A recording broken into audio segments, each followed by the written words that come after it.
Baik, kita bertemu di kuliah pemrograman berorientasi objek.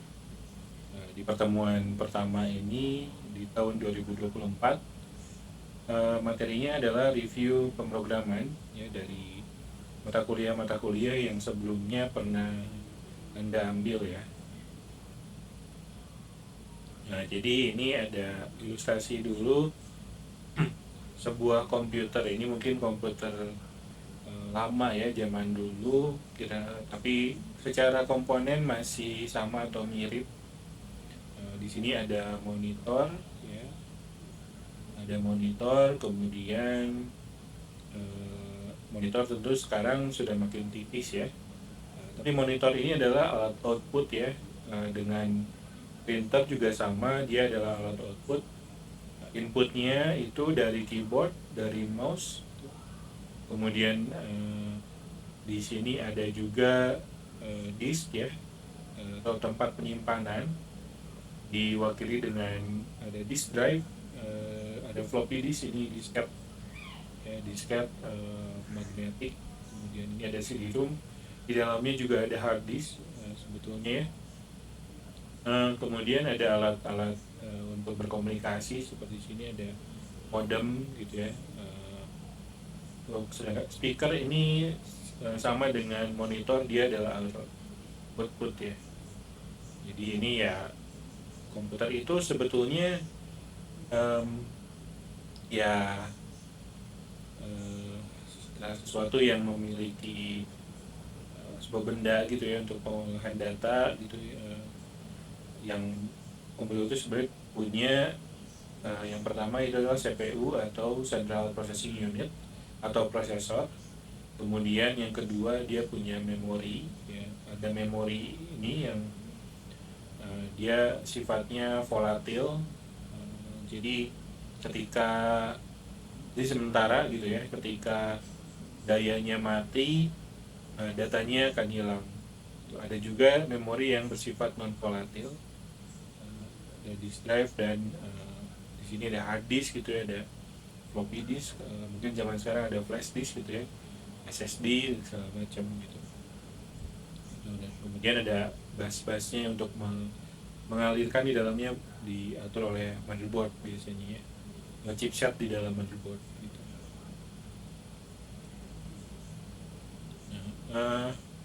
Kemudian ini adalah evolusi komputer. Ini sepertinya hanya sampai di tahun 2009 ya ilustrasinya,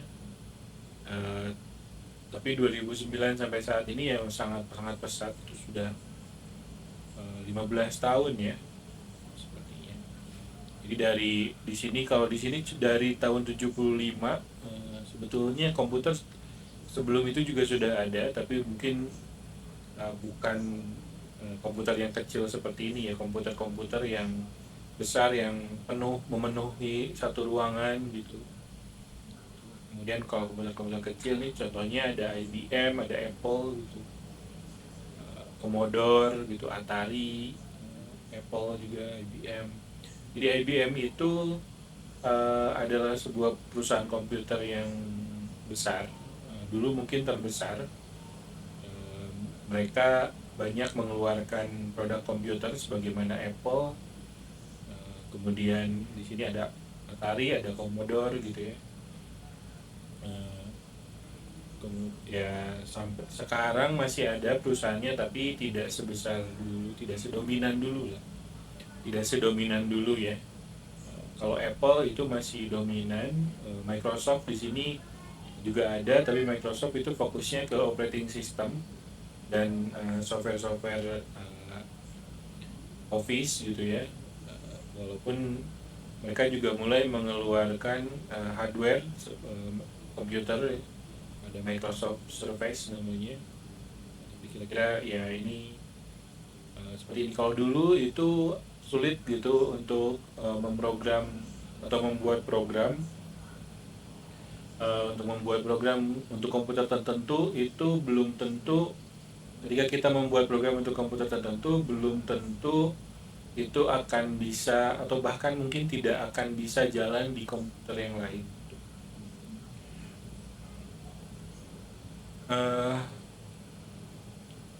Jadi contohnya kalau kita di sini punya Apple tuh,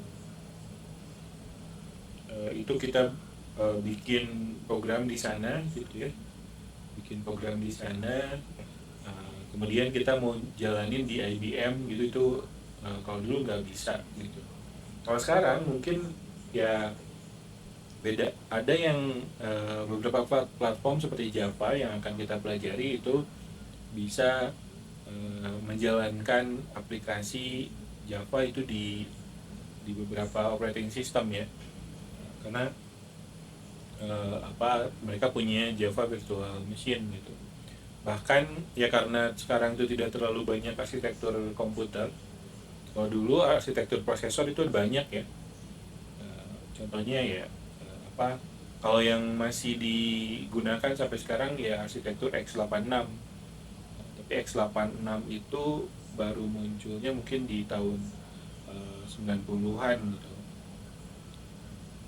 Nah, sebelum itu ya banyak sekali arsitektur, setiap arsitektur itu eh, penerjemahan bahasa pemrograman ke bahasa mesinnya itu berbeda-beda. Jadi kita tidak bisa membuat satu program untuk beberapa sistem operasi, bahkan beberapa platform gitu. Sistem operasinya pun ini ya. Nah, sekarang karena ya mungkin platform hanya dibagi dua lah ya. Operating system maksudnya. Ada operating system untuk mobile, ada operating system untuk desktop gitu. Contohnya untuk mobile ya Android dan iOS. Untuk desktop itu ada Windows, ada macOS, ada Linux, dan Linux tuh banyak banget ya. Linux itu ada Ubuntu, ada Debian segala macam lah ya, Manjaro. Eh, itu bisa sekarang tuh bisa ditangani gitu dengan eh, dengan teknologi yang modern. Contohnya Java, kita bisa membuat satu aplikasi sekali gitu kemudian jalan berkali-kali. Bahkan untuk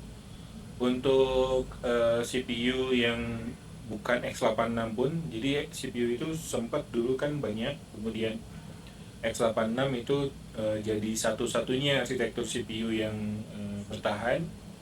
Kemudian beberapa tahun lalu seiring dengan mencuatnya smartphone, itu muncul teknologi ARM atau arsitektur ARM, diadopsi juga untuk teknologi komputer desktop ya.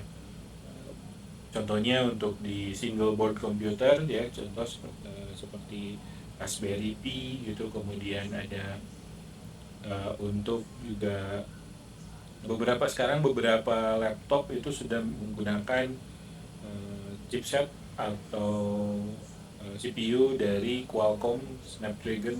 Kemudian MacBook juga sudah menggunakan arsitektur ARM ya, dengan menggunakan Apple M1, M2, M3 sekarang ya. Itu arsitekturnya ARM. Tapi tidak masalah, ARM itu sudah bisa ditangani juga oleh aplikasi program-program yang modern gitu. Jadi ini secara definisi secara formalnya menurut Daniel Lang, komputer adalah perangkat elektronik yang berfungsi untuk menyimpan dan memproses data, termasuk perangkat keras atau hardware dan perangkat lunak atau software. Nah, tapi ada syaratnya tadi ya, komputer itu harus punya central processing unit gitu.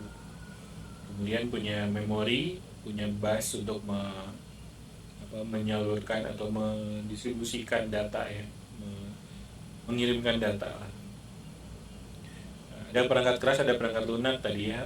Nah, perangkat kerasnya tadi ini ada ya, perangkat keras itu adalah elemen fisik dari komputer. Komponen utama perangkat keras itu terdiri dari yang pertama ada CPU, tadi ada memori, ada penyimpanan. Penyimpanan ini ya penyimpanan yang permanen gitu ya, hard disk dan SSD gitu kalau sekarang ya, flash disk gitu ya, flash memory gitu seperti flash disk, micro SD dan lain sebagainya. Peralatan masukan, input output, masukan dan keluaran, input output seperti tadi ada keyboard, ada mouse untuk input, juga ada touchscreen, ada pen gitu dan lain sebagainya. Untuk outputnya ada monitor, ada printer, ada speaker gitu, dan lain sebagainya. Kemudian peralatan komunikasi seperti modem, LAN card, dan lain-lain gitu ya, yang berkaitan dengan jaringan, komunikasi jaringan. Kemudian tadi untuk CPU itu adalah otak dari komputer yang tugasnya mengeksekusi instruksi yang diterima dari memori. Jadi instruksi-instruksi itu disimpan oleh komputer di dalam memori. Jadi makanya semakin besar memori atau RAM dari komputer kita ya, termasuk smartphone. Ya, kita bisa katakan juga smartphone adalah komputer. Semakin besar RAM-nya dan memorinya, memori yang dimaksud adalah RAM tadi ya, uh, maka semakin banyak instruksi yang bisa dihandle. Tapi masalah cepat atau enggaknya itu tergantung dari CPU ini gitu. Jadi ibaratnya RAM itu adalah kalau misalnya kita pergi ke bank gitu ya, di bank itu kan dia punya teller gitu. RAM itu kalau RAM kita besar ibaratnya bangunan banknya itu besar gitu. Jadi bisa menampung misalnya 1.000 nasabah dalam satu waktu gitu. Nah, kemudian si CPU-nya ini adalah teller yang melayani nasabah. Kalau tellernya ada 10 dan semuanya cepat-cepat, dia misalnya bisa menangani satu nasabah dalam waktu 5 menit gitu ya. Ya berarti akan relatif cepat juga ini ya uh, lalu lintasnya gitu ya. Jadi yang masuk cuma 5 menit, dia paling ada antrian juga berapa, bisa jadi RAM-nya itu ya akan kosong juga gitu kalau CPU-nya memang cepat gitu. Cuman kalau CPU-nya lambat, ya, jadi ya itu pasti tetap aja RAM sebesar apapun akan penuh gitu ya, nunggu akan ada ini ya, jadinya penuh gitu ya. Nah, di CPU juga ada cage sebenarnya ya. Jadi kalau diibaratkan lagi ke bank, cage itu adalah antrian gitu, misalnya yang ada di depan gitu, antrian yang ada di depan, misalnya ada dibatasi dengan tali gitu ya. Nah, kemudian eh, si memori itu yang di belakang-belakang gitu. Case itu lebih dekat ke CPU, ke processingnya. Tugasnya itu ya, jadi eksekusi instruksi yang diterima dari memori. Kemudian ada dua komponen utama. Yang pertama adalah control unit. Ini tugasnya mengontrol dan mengkoordinasi aksi komponen lain. Yang kedua, arithmetic logic unit. Ini untuk melakukan operasi numerik, ya, numerik matematik, gitu ya. Kemudian tadi memori ini penyimpanan data sementara ya untuk informasi yang akan diproses gitu. Dia menggunakan state elektronik off dan on, 0 dan 1 gitu ya, dikonversi jadi biner gitu. Jadi karena kan CPU tahunya 0 dan 1, tapi kalau elektronik itu tahunya on dan off dan on gitu ya. Ada daya atau tidak gitu. Kemudian ada penyimpanan permanen ya, ada disk drive, tadi ada CD drive, tape drive, ada flash drive ya. Flash drive itu banyak, ada yang USB ya, ada yang flash disk gitu ya. Ada SD card gitu, itu juga flash, termasuk SSD gitu, itu juga termasuk flash drive. Jadi kalau disk itu cakram ya seperti ini disk drive hard disk yang menggunakan cakram gitu, makanya disebut disk gitu. Flash disk kenapa disebut disk, karena ya sebelumnya ada hard disk gitu. Ini padahal flash disk itu tidak punya cakram gitu. Kemudian CD drives itu ya cakramnya mirip, tapi ya uh, beda bahan gitu ya. Ini compact disk ya, disk juga ada cakram juga. Terus ada tape drive. Tape drive ini yang menggunakan tape, magnetic tape ya, seperti pita gitu ya. sebenarnya untuk floppy disk juga menggunakan tape juga ya gitu. Jadi tapi tape sekarang kayaknya sudah sangat jarang digunakan. Kemarin tuh yang menarik ada berita kalau di Jepang baru saja em, apa ya, memutuskan untuk tidak menggunakan lagi floppy disk. Berarti sebelumnya mereka masih menggunakan floppy disk ya. Ya karena agak sulit gitu untuk ahli teknologi itu ya, karena kan apalagi untuk sektor-sektor yang butuh kestabilan gitu. Nah, kemudian ini ada peralatan masukan dan keluaran, tadi sudah disebutnya masukan ya, berarti ngirimin input ke komputer, kalau keluaran ya ngeluarin output gitu, ngeluarin keluarannya gitu, ngeluarin sesuatu gitu. Ya, bisa di inilah ya, bisa dianalisis gitu, apa yang masuk input, mana yang masuk output gitu. Webcam ini input ya, dan lain sebagainya lah ya. Nah, anatominya seperti ini. Nah, tadi ada saya beberapa kali menyinggung ada bus. Bus itu untuk ya seperti jalan ya. Bus itu seperti jalan, jadi dia yang sebenarnya seperti jalan dan mobilnya sekalian sih. Bus itu. Jadi dia yang mentransportasikan atau mengirimkan gitu data dari penyimpanan ke memori, dari memori ke CPU gitu. CPU tadi punya cache ya, punya memori juga tapi lebih sedikit biasanya. Ukurannya saat ini tuh megabyte paling ya. Belum ada yang sampai ke gigabyte. Itu sangat mahal soalnya sangat cepat gitu. Nah, kemudian selanjutnya adalah definisi perangkat lunak ya. Perangkat lunak tadi juga masuk ke dalam bagian dari komputer. Perangkat lunak ini dia memberikan instruksi yang invisible, tidak terlihat oleh tidak terlihat secara kasat mata gitu ya, untuk mengontrol perangkat keras dan melakukan tugas-tugas spesifik. Nggak akan kelihatan tapi ya kalaupun kita lihat gitu secara hardware ya jelas nggak ada, dan secara software pun kalau misalnya si perangkat lunaknya tidak menyediakan log yang akan kelihatan juga.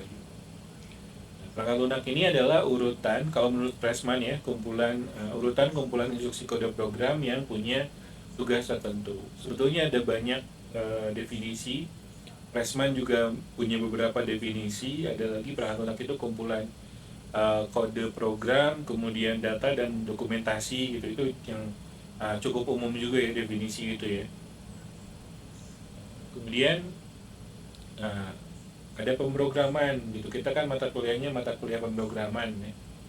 Ada pemrograman, bahasa pemrograman dan pemrogram. Pemrograman ini adalah cara untuk menulis urutan instruksi komputer tadi gitu, untuk menulis program gitu ya.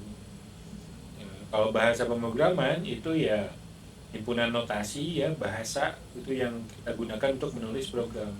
Kan kalau kita menulis sesuatu ya dalam bahasa tertentu ya. Contoh saya ini menulis materi menggunakan bahasa Indonesia gitu. Ya, program pun harus ada bahasanya, ada semantik dan sebagainya, notasinya gitu ya, sintaks, semantik. Uh, itu mungkin akan dipelajari di Tekom ya, atau sudah mungkin. Kemudian pemrogram adalah orang yang menulis program, orangnya gitu. Ya kita akan disebut pemrogram gitu kalau aktif pemrogram. Nah, tingkatannya ada 3. Ini bukan berarti tingkat tinggi itu lebih sulit ya. Jadi tingkatan ini itu menunjukkan seberapa dekat dia dengan mesin. Gitu. Jadi kalau lebih tinggi itu semakin jauh gitu ya. Jadi ibaratnya mesin itu ada di bawah gitu ya, ada di paling, kalau misalnya di sebuah bangunan, buminya itu atau tanahnya itu adalah mesin gitu. Tanahnya mesin, kemudian tingkat tingginya ya tingkat tinggi, semakin tinggi tingkatannya semakin jauh dari mesin dan semakin dekat dengan manusia gitu. Jadi ada 3, ada mesin, ada tingkat rendah, ada tingkat tinggi. Tingkat rendah pun sebenarnya kebanyakan bahasa pemrograman itu tingkat tinggi ya. Tingkat rendah pun tidak banyak. Setahu saya hanya assembly saja, jadi tidak ada lagi. Ya, Java dan lain sebagainya itu tingkat tinggi. Nah, ini kalau bahasa pemrograman mesin ya hanya ditulis dalam 0 dan 1 ya, dan hanya ditulis dalam 01 biner gitu, jadi nggak ada lagi atau nggak ada uh, huruf atau angka lain gitu.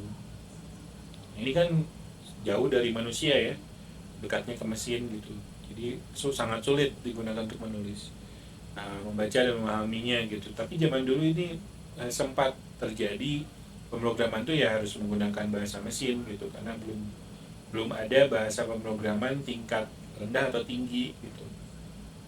Ini contohnya ya, menggunakan bahasa mesin biner ya.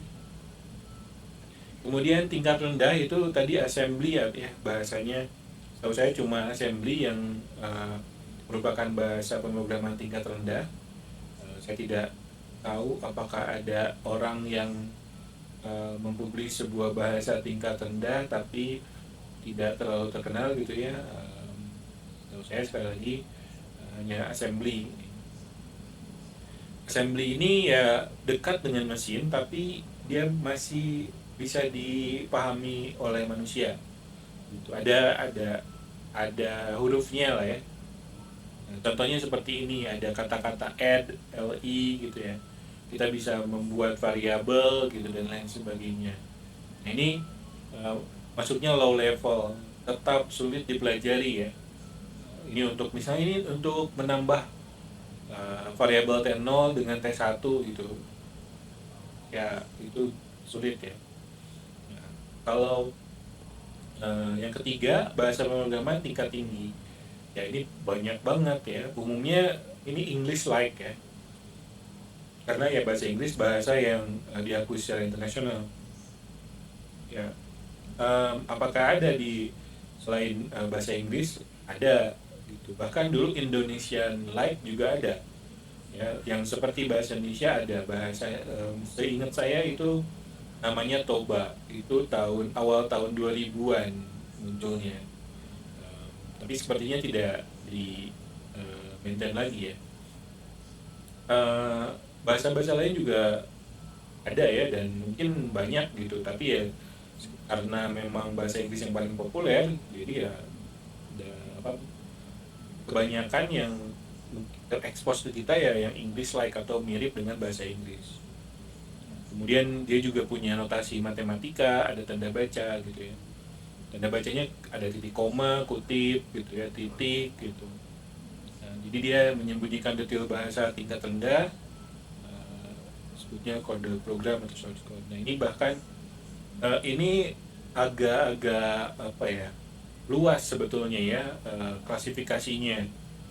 Bahkan jadi di bahasa pemrograman tingkat tinggi itu sebetulnya ada klasifikasi lagi. Ada bahasa script, ada bahasa compile misalnya ya. Bahasa script contohnya PHP, JavaScript, itu dia diinterpret dijalankan dengan cara diinterpret atau diterjemahkan. Tapi ada yang dikompil, contohnya Java gitu ya, C++, C gitu ya, C Sharp. Jadi sebelum dijalankan dia dikompil dulu gitu. Nah, kalau tadi PHP dia nggak dikompil, jadi langsung aja bahasa PHP-nya tapi dia diinterpret, diterjemahkan. Kan yang dikompil pun ada yang punya platform untuk mengkompil seperti Java ya, yang satu basis kode itu bisa dikompil ke beberapa platform. Ada juga seperti C atau C++ gitu yang setiap target OS-nya itu harus punya spesifik punya compiler spesifik gitu ya. Itu ada juga yang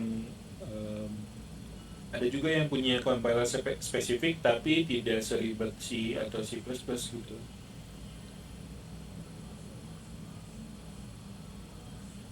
Nah ini contoh bahasa pemrograman tingkat tinggi ya, Java gitu ya. Integer X ini harusnya Anda sudah tahu ya, Pak, maksudnya ini untuk menambahkan 2 angka gitu ya. Ini ya Kalau dibandingkan dengan bahasa mesin dan bahasa tingkat rendah, ini ya jauh lebih mudah dan jauh lebih intuitif gitu. Intuitif itu ya dekat dengan natural gitu ya, untuk membaca, memahaminya, menulisnya gitu ya. Nah biasanya tadi seperti ini ya, ini tadi sudah saya sempat singgung juga ya, ada bahasa yang menggunakan compiler, ada yang menggunakan interpreter ya. Jadi tapi kira-kira sebenarnya sama ya, compiler interpreter itu dua-duanya pemroses, tapi yang membedakan adalah jadi kalau compiler itu hanya dibutuhkan pada saat program kita di-compile. Tapi kalau interpreter itu dibutuhkan juga ketika program kita dijalankan. Contoh, aplikasi yang menggunakan bahasa C misalnya ya, di-compile. Nah, ketika di-compile itu butuh compiler gitu ya. Misalnya GCC gitu. Nama compilernya. Tapi ketika dia dijalankan, dia di-compile itu menjadi bentuk natif dari OS, executable dari OS. Misalnya kalau di Windows itu bentuknya adalah exe ya. Kalau di Unix base ya executable, nggak ada ekstensinya biasanya. Ya udah tinggal dijalanin aja di level OS gitu. Tapi kalau interpreter, jadi misalnya PHP gitu, PHP itu bisa kita jalankan ya menggunakan program PHP gitu, menggunakan program PHP. Ketika dijalankan pun kita harus punya PHP-nya, jadi nggak bisa dilepas gitu ya. Sebenarnya Java itu agak-agak hybrid ya, agak-agak hybrid. Jadi kalau Java itu ya ada kayaknya ya. Tapi kira-kira Java itu kita compile tapi menjadi intermediate code, nama istilahnya ya, istilahnya intermediate code. Kalau istilah spesifik di Java-nya adalah bytecode ya, sebenarnya istilah ini juga digunakan oleh bahasa pemrograman lain sih, jadi ada istilah bytecode. Sedangkan kalau yang dieksekusi di level OS itu binary code ya, executable tadi binary code. Nah, Java itu mengcompile menjadi bytecode. Bytecode ini bisa dijalankan oleh JVM atau di atas JVM, Java Virtual Machine gitu. JVM ini sebenarnya mirip perannya dengan interpreter tadi. Dia yang menerjemahkan untuk masing-masing OS gitu. Jadi agak-agak hybrid Java itu. Java, C# ya, C# itu juga kan ada .NET Runtime Environment gitu. Walaupun sebenarnya agak beda sih. Kalau .NET Runtime Environment itu hanya file-file pendukung, tapi exe-nya itu sudah di-compile ke level OS sebenarnya ya. Java ya yang mirip ya turunan-turunannya seperti di Android gitu ya. Ini ada banyak atau ratusan bahasa, banyak kayaknya. Kalau kalian googling juga mungkin ada ribuan sekarang ya. Komponen bahasa pemrograman ada 3, sintaks, semantik, pragmatik, jadi seperti pada bahasa aja. Mungkin bahasa natural lebih banyak lagi komponennya sih. Komponen sintaks yang pertama ini adalah bentuk pemrograman yang valid menggunakan notasi yang tersedia, kosakata gitu ya, dan tata bahasa. Contohnya for gitu ya. Makanya kalau misalnya kita salah ketik for jadi var gitu, itu sintaks error gitu ya, error sintaks gitu ya, seperti itu. Nah, kosakata bahasa pemrograman ini terdiri dari kata, simbol, dan tanda baca juga ya. Titik koma itu juga sintaks error. Jadi kalau misalnya kita ngoding pakai bahasa Java, di belakangnya nggak ada titik koma, itu akan terjadi error sintaks gitu ya. Tapi kalau bahasa lain yang memang nggak punya titik koma, seperti Kotlin gitu, Kotlin itu turunan Java, dia nggak ada titik komanya ya. Udah Python juga nggak ada titik komanya, nggak akan error gitu. Tapi kalau Python itu satu baris satu perintah gitu. Kalau di enter itu ada simbol khususnya gitu. Nah, itu sintaks gitu. Dan dari tata bahasa pemrograman yang mendefinisikan aturan bagaimana menggunakan kosakata bahasa pemrograman untuk membentuk pemrograman yang valid gitu ya. Contohnya ya tadi apa titik koma, string gimana gitu ya, dan lain sebagainya. Kemudian ada semantik. Semantik ini menjelaskan arti sintak pemrograman valid. Jadi kalau di bahasa natural itu ada bahasa-bahasa ambigu ya, apalagi di mahasiswa. Mohon maaf tapi suka kali apa ya eh, penyusunan kalimatnya itu suka ambigu gitu ya. Contoh ini contoh ambigu yang masih masih apa ya masih banyak, masih bagus gitu ya. Pak Jajang sudah makan garam di dunia jurnalistik gitu. Eh, ini kan sebenarnya tidak harfiah makan garam gitu ya, tapi artinya apa Pak Jajang ini sudah berpengalaman. Yang kedua juga banting tulang, apa ya tidak harfiah membanting tulang gitu, tapi ya bekerja keras gitu.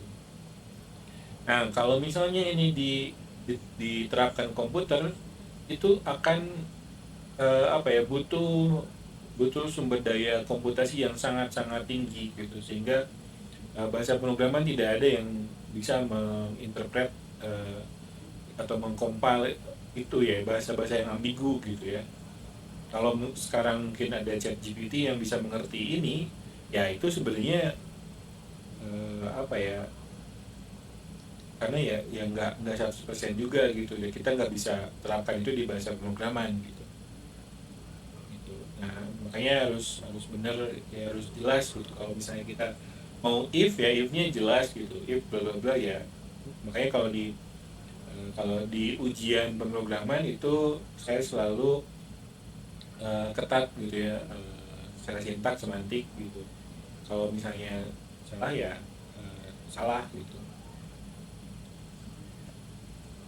Kemudian ada pragmatik. Pragmatik ini berkenaan dengan aspek praktis dari bahasa pemrograman. Dia menjelaskan penggunaan dan dampak pada penggunanya. Program secara sintak dan semantik benar belum tentu mudah dipahami ya. Nah ini pragmatik ini harus menjawab pertanyaan apakah dia mudah diimplementasikan, kesesuaian untuk aplikasi tertentu, efisiensi, portability, dukungan untuk paradigma pemrograman dan lain sebagainya. Contoh kalau Java itu object oriented, ya. Ini sebenarnya kalau pragmatik itu tidak akan menyebabkan error gitu, tapi ya lebih ke aspek praktisnya tadi ya, kemudahan untuk memelihara gitu ya, mengimplementasikan gitu. Contohnya object oriented programming yang akan kita pelajari di mata kuliah ini adalah ya pragmatik gitu. Itu adalah sebuah paradigma gitu ya. Itu masuknya ke kategori pragmatik gitu. Nah, ada selain dari object oriented, ada banyak paradigma bahasa pemrograman yang sebetulnya sekarang itu uh, banyak yang kembali populer ya. Ada imperatif. Imperatif itu jadi uh, dari atas ke bawah pokoknya. Jadi cara bacanya dari atas ke bawah, dieksekusi dari atas ke bawah secara linear gitu. Kemudian ada prosedural. Prosedural itu yang membagi programnya berdasarkan prosedur-prosedur. Ini sepertinya dijelaskan ya satu-satu. Ini imperatif. Imperatif ini disebut juga algoritmik gitu. Algoritmik itu ya linear gitu ya. Ya mungkin ada pengkondisian tapi ya dia akan terus. Jadi dalam satu file uh, itu ya dia akan dijalankan dari atas ke bawah gitu. Jadi nggak loncat-loncat gitu ya. Ya kalau misalnya kalian kemarin UAS, uh, cara jawabnya itu dari nomor 1, nomor 2, nomor 3, nomor 4 gitu ya. Nah, itu imperatif gitu, algoritmik gitu. Nggak loncat-loncat. Nah, data itu di sini dikelola sebagai state dari program. State program ini akan berubah seiring urutan instruksi dieksekusi. Jadi urutannya. Datanya tetap disimpan di memori. Paradigma ini memberikan fungsi berupa yang pertama ada variabel, yang kedua operasi assignment, yang ketiga elemen pengontrol dan program. Kemudian paradigma imperatif ini jadi eh, contohnya seperti ini ya, dari atas ke bawah nih. Imperatif. Jadi dari atas ke bawah udah aja, jadi nggak ada fungsi, nggak ada prosedur gitu ya, gitu. Nah kemudian yang kedua ada paradigma prosedural. Kalau prosedural ya programnya dipecah-pecah menjadi prosedur-prosedur, ya prosedur-prosedur kecil gitu. Jadi ini bisa kita apa ya, bisa kita panggil tidak berurutan, tidak linear gitu ya. Contohnya di sini saya punya atau kita bikin sebuah fungsi, sebuah prosedur ya, maksudnya sebuah prosedur yang namanya add term gitu, ya, untuk menambah nilai dengan 10 gitu. Atau menambah nilai 10 kali ya, sama aja. Paradigma prosedural ini ya nantinya jadi di bawahnya mungkin akan dipanggil seperti ini. Jadi ini udah di bawah tapi manggil ke atas gitu, seperti itu. Nah, prosedur itu biasanya prosedur itu mempunyai efek samping terhadap nilai data. Jadi prosedur itu yang membedakan dengan fungsi ya. Prosedur itu parameternya itu bisa input, bisa output atau input output gitu. Jadi kalau yang dimaksud dengan efek samping itu prosedur bisa mengubah parameter. Jadi dia tidak mengembalikan nilai, tapi dia bisa mengubah parameter. Nah, jadi contohnya di sini, apalagi kalau di Java semua parameter adalah parameter input output. Ya. Jadi contohnya di sini ada 15, X itu nilainya 15, kemudian ditambah 10, nah di bawah, kalau X itu digunakan kembali, X-nya jadi 25, gitu. Nah, jadi di Java semua input output ya. Di bahasa lain ada yang perlu di state ini input, output, atau input output, gitu. Contohnya, yang paling ekstrim yang saya ingat ya di SQL ya, kalau kalian belajar basis data, SQL itu harus, terutama SQL Server, itu harus didefinisikan gitu parameternya. Nah kemudian ada paradigma fungsional. Kalau fungsional itu mengembalikan nilai. Ini berdasarkan konsepnya berdasarkan fungsi matematika. Nah, untuk ya logik matematika kan ada yang ngitung rumus yang ada di tengah-tengah itu ada kurung kurung buka kurung tutup gitu, atau ada fungsi f gitu, yang f gitu ya, fungsi apa gitu, fungsi sum dan sebagainya. Itu mereka kan menghasilkan nilai gitu ya. Jadi dia tidak mempunyai efek samping, dia tidak akan mengubah, kalau sesuai paradigma ya, tidak akan mengubah nilai parameter, tapi dia akan mengembalikan nilai. Gitu. Ini contohnya ada kata kunci return di sini. Nah, jadi nilai x dan n-nya tidak akan berubah, tapi add ini akan mengembalikan nilai yang baru, gitu ya. Nah, tapi sekali lagi di Java sebenarnya x dan n bisa berubah, tapi ya ini sesuai dengan paradigma aja. Nah, kalau Java ya, ini sebetulnya masih ada kayaknya ya, tapi ya selanjutnya kita bahas bahasa pemrograman Java-nya. Jadi Java ini adalah bahasa pemrograman general purpose atau tujuan umum. Jadi tidak ada tujuan spesifik tertentu. Gitu. Contohnya C itu bahasa pemrograman untuk OS gitu, untuk kenal. Ya tidak ada. JavaScript untuk browser gitu ya, sekarang untuk ya web gitu, nggak ada Java. Java itu bisa untuk semua. Mendukung beberapa paradigma pemrograman, ya, object oriented, procedural, fungsional. Sekarang makin kesini Java ya makin fleksibel gitu ya. Kalau fungsionalnya pun benar-benar fungsional. Kalau dulu ya hanya apa ya, seperti fungsional. Kalau sekarang makin seperti lah, walaupun belum 100% gitu. Nah Java ini terkenal atau populer dengan istilah WORA ya, write once, run anywhere. Tulis sekali, jalankan dimanapun. Jadi kita bisa nulis sekali, ya maksudnya sekali itu di satu platform. Misalnya kita nulis pakai Windows gitu ya, terus kita compile. Nah hasil compile-nya itu bisa kita jalankan di Windows, kita bisa jalankan di Linux, Ubuntu, di mana gitu ya, kita juga bisa jalankan di macOS gitu dan lain sebagainya, kecuali yang Android gitu atau Android atau ini ya iOS ya. Itu udah beda gitu arsitektur ininya soalnya. Nah, eksekusinya tadi saya sudah sedikit jelaskan juga ya, ada kompilasi, ada interpreter. Dikompil menjadi intermediate code atau kode intermediate. Nah, kemudian kode intermediate ini akan dikonversi menjadi executable oleh virtual machine gitu. Itu interpreternya. Jadi kira-kira seperti ini ilustrasinya. Jadi editor itu kita bekerja menggunakan editor gitu ya. Contohnya sebenarnya dari mulai sederhana Notepad gitu, atau V, Nano gitu ya, kemudian ada juga Notepad++, Sublime Text, itu Visual Studio Code, sampai dengan IDE yang full seperti Eclipse, NetBeans, IntelliJ IDEA gitu dan lain sebagainya. Itu kemudian kita bikin tuh source code-nya, source file-nya, kemudian kita compile menggunakan compiler Java, namanya Java C, Java compiler. Itu sama semua menggunakan Java.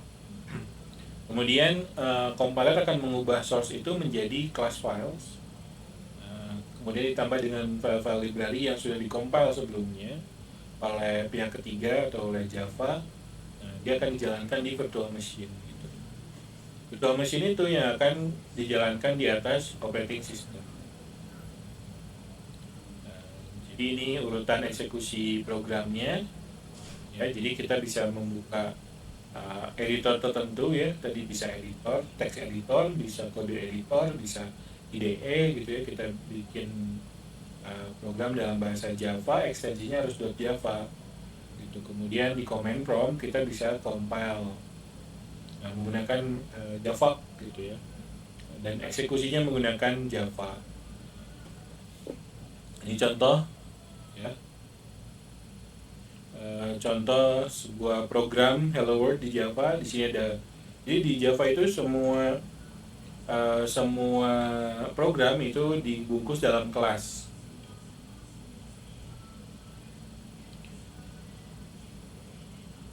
Jadi kalau misalnya di bahasa lain seperti JavaScript atau PHP itu kita bisa menggunakan kelas, bisa tidak gitu ya. Bahkan di bahasa turunan Java seperti Kotlin, Scala itu kita bisa menggunakan kelas, tidak. Tapi kalau Java semua harus dibungkus dalam kelas ya. Kemudian ini ada public static void main, method main disebutnya. Kemudian di sini kita bisa masukkan apa logika yang mau kita buat gitu ya. Ini di sini untuk menampilkan kalimat hello world gitu. Jadi method main ini dia akan selalu dicari oleh si Java tadi ya untuk dijalankan pertama kali. Jadi pintunya itu dari sini, gitu. Entry-nya dari sini. Ini ya. Nah, kemudian di Java atau di pemrograman secara umum kita tidak akan lepas dari kesalahan atau error atau galak gitu ya. Nah, kesalahan program ini disebut bugs. Kenapa disebut bugs? Karena memang kalau zaman dulu waktu komputer segede-gede lemari itu yang menyebabkan kesalahan itu ya memang bugs atau serangga gitu ya. Jadi perbaikan kesalahannya disebut debugging. Ada salah sintak, ada logika. Kalau salah sintak itu sering lebih mudah dibandingkan salah logika. Salah logika itu seringkali tidak terlihat malah justru ya. Ini harus dilakukan pengujian secara komprehensif gitu. Nah, kalau salah sintak itu ya kesalahan yang terjadi pada waktu kompilasi tadi ya, ada salah ketik gitu ya, atau ada salah secara aturan dan segala macam. Nah, ini contoh salah sintaks. Nah, ini S-nya itu huruf kecil. Sedangkan Java itu mengharuskan sistem itu S-nya huruf besar, huruf kapital. Java itu case sensitif ya, jadi huruf kecil dan huruf kapital itu dibedakan, berbeda artinya ya. Jadi kita bisa membuat variabel namanya sistem pakai huruf kecil dan itu nggak apa-apa karena tidak ada artinya kalau di Java.